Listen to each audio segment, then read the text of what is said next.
She's the author of Don't Take the Last Donut, The New Rules of Business Etiquette. Oh boy, that's a mouthful. Well, you know, I'm scared to talk because I'm just, you know, if my mouth's open, I'm usually in trouble. So why don't you tell us about yourself? Well, thank you, gentlemen. Thank you for inviting me. It's a great pleasure to be here.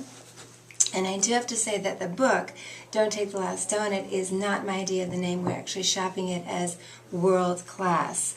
And the publisher had other ideas, so in terms of, I believe, mass market appeal. However, you should know that the reason for that is we're all about positive reinforcement, so we don't send in a seminar and say, don't do this and don't ever do that. We're there to reinforce and reconfirm the many things you are already doing really well and really right, or you wouldn't be where you are today. Because we believe with reinforcement, we're all empowered to continue to present ourselves with total confidence.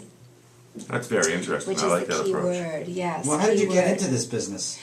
So, yes, I'm a true entrepreneur. Thank you for asking. And my background is in sales and marketing. I've sold and marketed intangibles such as travel, corporate travel incentive award programs, space for Comdex, you know, right down the street here, Sheldon Adelson. Sure. You know Sheldon Adelson? Absolutely. Okay. Sheldon Adelson. I mean, I haven't run for political office, so I haven't had to ask him for money. For money. Well, and I know his brother as well. Pre-nude, okay, great. And pre-politics, my claim to fame is that I helped Sheldon Adelson build his empire. And I did. I was know a few part people of his who say sales. that. Part of his sales force. I know okay? a lot of people who say that. I went to a seminar last month from someone who said that. So I guess there's a lot to go around when you make that much money. Well, I was in sales, and anyway, it was terrific fun, and to work for a living legend was amazing.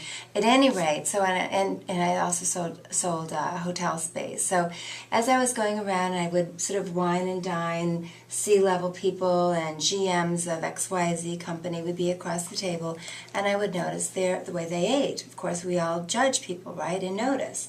And I would see what I call the banjo grip, you know, amazing ways, very interesting and curious ways, the way some people hold their fork and knife, and I would say to myself, this is the president of XYZ or the GM of ABC, and they didn't know how to hold a fork and knife. And so I thought to myself silently, aha, there's a need.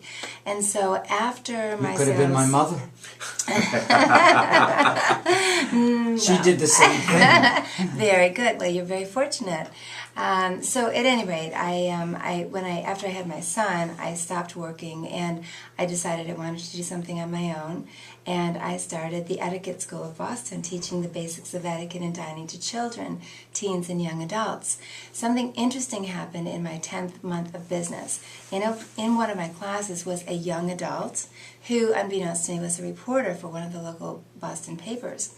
And she ended up writing a story on the front page of the paper that said something to the effect of, woman makes living teaching manners to children. So usually, Jeffrey, Conrad, you're in the paper, your mom calls, your friends, great picture, great article. Picture could have been better, but it's good, you know, whatever. She knows you get Conrad. the comments, right? Okay, and so this time, two CEOs of Fortune 500 firms called me personally to basically say, can you do for our senior executives the good things that you do for the children? Now, I wasn't ready to go corporate after just 10 months in business. I was getting my feet wet with making all my mistakes, right, with the children. And but someone asks you, can you do? You don't say no, you say okay, and you kind of figure it out, right? Right.